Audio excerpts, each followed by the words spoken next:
Hello friends! Today we are going to have a cozy coffee chat while I tell you all about 10 books that I read this summer. So grab yourself something cozy.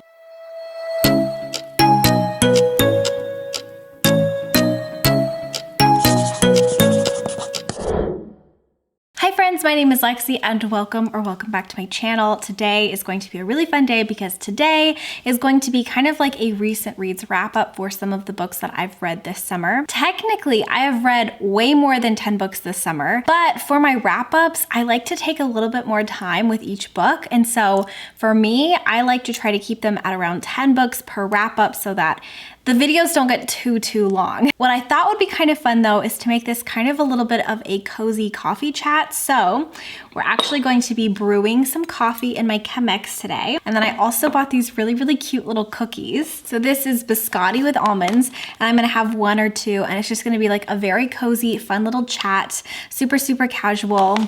I love videos like this, so I hope you like it too. You also get just a tiny sneak peek of my new organization for my library. I actually spent like all week organizing my library and I love it so much. Everything is technically organized by genre. So before I brew some coffee and we delve into the books, first of all, I actually have to find all of the books, and I thought I would take you along with me. These are all of the books that I've read this year. Anytime a book has been highlighted, I've actually gone ahead and reviewed it. So these are all of the books that I have to review and all of these books as well. So I'm just gonna pick 10 random books. We're gonna grab them and then we're going to go ahead and brew our coffee. Okay, so let's find Finlay Donovan is Killing It first.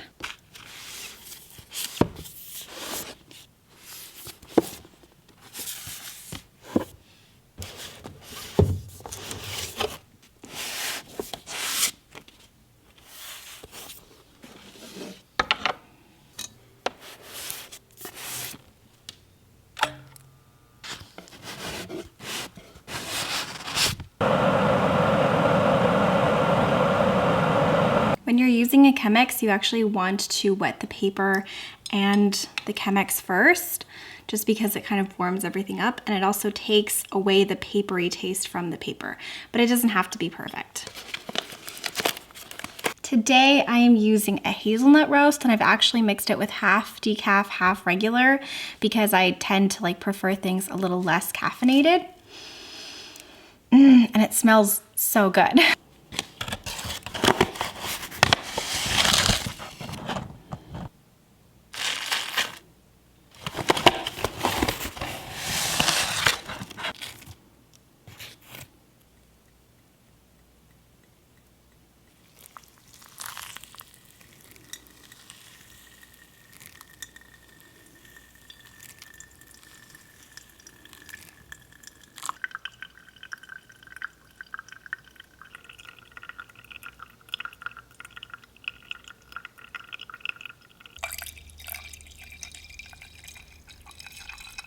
Okay, I officially have my biscotti, my cozy cup of coffee, and my stack of books. So let's get started. Actually, before we get started, I kind of want to try one of these biscottis. I freaking love biscotti. Oh my God, yep.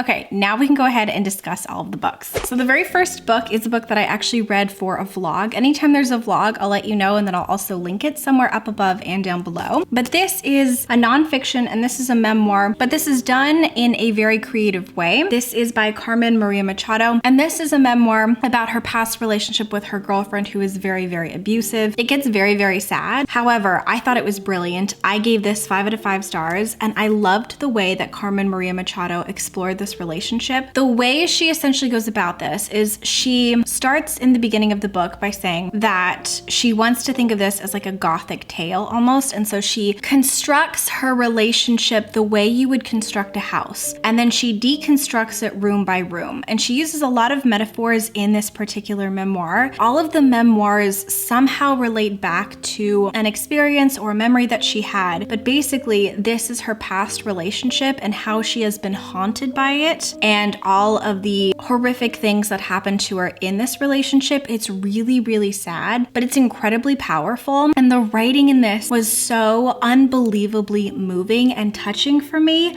I love this so much. This made me definitely want to explore more books and works from the author. I already own her series of short stories, and I think I really, really want to read that this autumn. I could not recommend this more if you are a person who loves creative nonfiction or if you're a person who really enjoys creative memoirs. I just felt like this was so well done, so moving, hard to get through at times, but also just the writing was like, oh, it was perfect. The next book is a book that I read for my 24-hour-a-thon where I tried to read like Rory Gilmore. This is a book that actually she apparently read in the Gilmore Girls, and it is Agatha Christie's And Then There Were None. This is an adult classic. It is a classic whodunit, and it's also a murder mystery. And we're following a group of people who have all been invited to a private island, and they've all been invited for like various reasons. And then once they get to this private island, one by one, each of the guests starts to mysteriously die. And so it clearly has to be one of the guests who's doing it, right? Except nothing is as it seems, and it's so incredibly well done. I couldn't guess the ending. I just thought this was so brilliant, and again, so well done. I'm really, really enjoying Agatha Christie. I loved Murder on the Orient Express, which I read last year, and I loved this one as well. There's something about the writing in this book that just, I couldn't put it down. It also felt really, really accessible. So like if you're a person who is maybe a little intimidated by classic whodunits, or if you're not sure if you're going to enjoy Agatha Christie, I highly recommend that you pick it up anyways, because so far her books have been very easy for me to understand and really, really get invested in. If you want to get into murder mysteries, I could not recommend her more. I had so much fun reading this. I had so much fun with the characters, and I just loved the atmosphere of this book as well. Next up is a book that I love. It's a romance, and it's called Act Your Age, Eve Brown, and this is by Talia Hibbert. This is a book that I read for my son's Out Books Out reading vlog. It was a summer readathon that I participated in, and I really, really enjoyed this one. I feel like if you're looking for a good summer romance, this is one that I highly, highly recommend picking up. We're following Eve, and Eve is a girl who comes from a very posh and wealthy family, and she can't seem to get her life together, or so she thinks. She keeps kind of bouncing from job to job, and she doesn't really seem to have like any passions in life, and her family threatens to cut her off until she can really hold down a steady job. One day she's driving in the countryside, and she sees that there is like a chef for hire at this very, very cute inn in the Lake Districts, obviously in England. And when she goes to apply, she meets Jacob, who then becomes her boss. It's a little bit of like a grumpy and sunshine trope. I love Eve so much because she literally feels like a Disney princess come to life. She is so vivacious and so full of life and charm and wit and whimsy. She is one of the most whimsical characters I've ever read. You will read this and you will absolutely want to become her best friend. And I just loved her relationship with Jacob so much. I also really, really loved the representation in this book, specifically for autism. Jacob himself is autistic, and I loved how this was written, and I love how this was handled and how it was explained with the characters. I just felt like everything was so well done, and their relationship and their romance was so compelling. I personally would rank this as very, very spicy, and I just loved their relationship and their romance so much. I probably would give this a 5 out of 5 stars. It was just very well done. And like, obviously I have to take a break and have a little bit of coffee and a biscotti. Cheers. The next book I read was Sourdough, or Lois and the Adventures in the Underground Market, and this is by Robin Sloan. This is considered an adult contemporary, and I feel like this was such a cozy future comfort read, not just for me, but probably for so many different readers. If you are a person who is looking for your next comfort read, or if you're a person who really enjoys books that are maybe a little bit more of like a low stake, low stress type of a read, I highly recommend this. We're following Lois, and Lois feels very, very burnt out from her job, and she also doesn't feel very passionate for it or anything else in life. She ends up striking up a friendship with a restaurant that's like down the street from her, and the people who deliver her sandwiches every single day are really, really nice to her, and they kind of have like a little bit of a banter back and forth. She is their #1 customer. That's what they always tell her. Well, one day they actually have to leave America, and they decide to gift her a little bit of their sourdough starter, and they kind of explain that sourdough starters are almost a little bit like pets, like you have to feed them and water them and talk to them. And this specific starter is almost like magical because it needs this music played to it every single day or it literally gets sad, which I think is so funny. And basically Lois learns how to bake with this. She becomes absolutely passionate and obsessed with baking bread. She creates her own ovens in the backyard of her apartment, and it's just so wholesome and cute. I would also say that this feels very quirky at times, and it takes very unexpected twists and turns. I love the ending. It's not at all what I expected, but I just felt like it was so well done. I really enjoy Robin Sloan. This is also the author of Mr. Penumbra's 24-Hour Bookstore, and I highly recommend both books. I just thought this was so much fun, and I give it a 4.5 star. Oh my gosh. Okay, next, you guys, this is one of the best middle grades I've read all year long, and it's definitely going to be in my top 10 of the year. I can already feel it, and that is Some Kind of Happiness by Claire Legrand. So again, this is a middle grade, and this is a contemporary middle grade, and it is so hard hitting. I cried multiple times throughout this book. I thought it was so beautiful, so well done, so fantastic, and just everything about it was so perfect in my opinion. Just like I wouldn't have changed a single thing. So this book is following Finley, and Finley's family, her mom and her dad, are thinking of divorce, and they really want to spend the summer kind of trying to figure out things without Finley there because they obviously don't want her to experience any trauma of them like fighting or anything. And so they decide to send her to her grandparents' house, but it's sort of like they're sending her to her estranged grandparents' house because Finley's never actually met these people, and she's never met her cousins. And the way Finley kind of escapes all of the stress that's going on around her is she escapes to this magical like land that she's created. So she is basically writing chapters, and she's writing herself as the main character who's trying to protect this enchanted forest. And when she gets there at her grandparents' house, they actually have a wood behind their house, like a little forest, and it's exactly what she pictured for this story. And so the tale is about her during the summer becoming very close friends with her cousins, and they all decide to act out her story in the woods. It's so much more deep than that though, because we are watching her as she is struggling through her own mental health struggles. This is such an important read for so many reasons, one of them being that this depicts mental health so well in middle grade. It depicts depression and anxiety. I really enjoyed the conversations around that. I really enjoyed the conversations around family and about forgiveness and about past wrongs, and it was just so well done. I love Finley. I love her cousins. I love this magical world. I loved everything about this. It was so wonderful and just perfect. And I also love how Claire Legrand blended Finley's magical stories with reality and what was really happening and with how she was coping with things. Coping mechanisms is also like a really big thing in this book.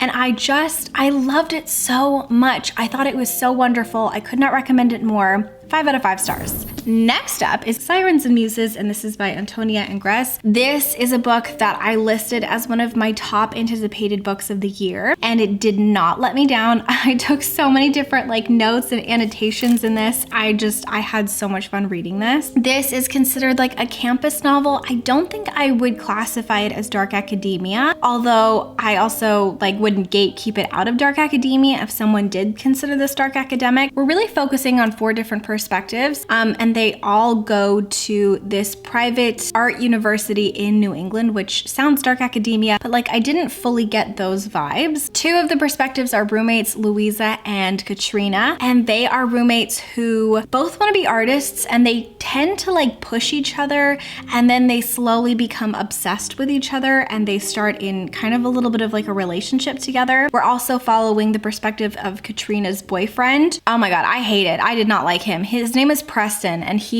I did not like him. And then we're also following a professor there whose name I don't remember, but he essentially feels really jaded in the art world. He's been in the art world for a really, really long time, and he doesn't really seem to be connecting to any of his students, and he seems to have kind of lost his passion in life as well. And he's searching for relevance. Like, he doesn't want to be considered like done. He doesn't want his art career to be considered done. This book is really interesting because I thought this was going to be more centered around the campus and more centered around dark academic themes, but the themes in this really tended to lean more towards art and consumerism, and how can you appreciate art without necessarily getting caught up in the consumerism and the art world. And what I mean about that is that a lot of the characters in this book start off doing art because they are passionate about it, and then eventually they just want to be seen as like in and trendy, and how much are your paintings going for.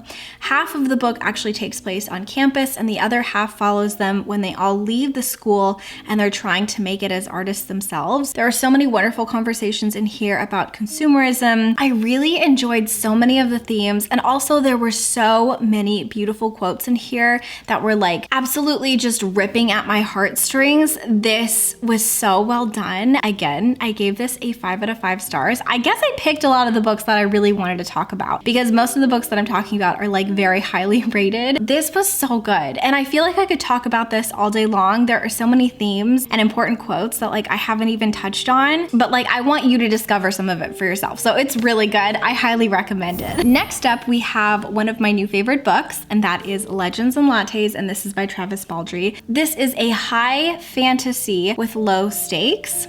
I love that so much. So this is following an orc named Viv, and Viv wants to retire from pillaging and also adventuring, and she wants to open up her own coffee shop. She ends up building one of the cutest coffee shops ever, and she hires a little mouse who becomes the baker, and she sort of develops a little bit of a relationship with the barista, and it's absolutely so charming. This is one of the coziest books I've ever read in my entire life. I think it's my #1 recommendation going into the fall. If you are looking for a book that's going to make you feel so cozy, like it's going to be the perfect book to read by a crackling fire or while sipping cider, this is the book. The way the cinnamon rolls were described, the way the scones were described, the way the smell of coffee was described, the friendships in here, the cobblestone streets, the magic, it was so wholesome, it was so precious, and it made me so incredibly happy.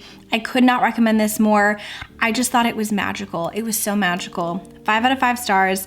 I think when I first read it, I felt like not everything was perfect. And so at the time, I think I gave it a 4 star. However, sometimes your enjoyment for a book can surpass certain things. And the more I think about this book and the more time goes between me and this book, the more I realize that it has my entire heart, unlike almost any other book. So if you're looking for just the perfect, cozy, and charming read, this is it. Okay, next up I have a couple books here from my summer ween adventures. I can go ahead and link down below all 3 of my summer ween reading vlogs. I read multiple books for those, but I'm only going to be discussing 2 here. The first one is My Best Friend's Exorcism, and this is by Grady Hendrix, and this is considered adult horror. This book was the most disgusting book I've ever read in my whole entire life, as well as probably one of the scariest, and it's my new favorite book. So like biggest shock of the year right there. This book is following 2 best friends, Gretchen and Abby. And Gretchen and Abby have like the most wholesome friendship that I've ever read about in my whole entire life. This all takes place also in the 80s, and then one day Gretchen is randomly possessed. It's very scary, like the way the possession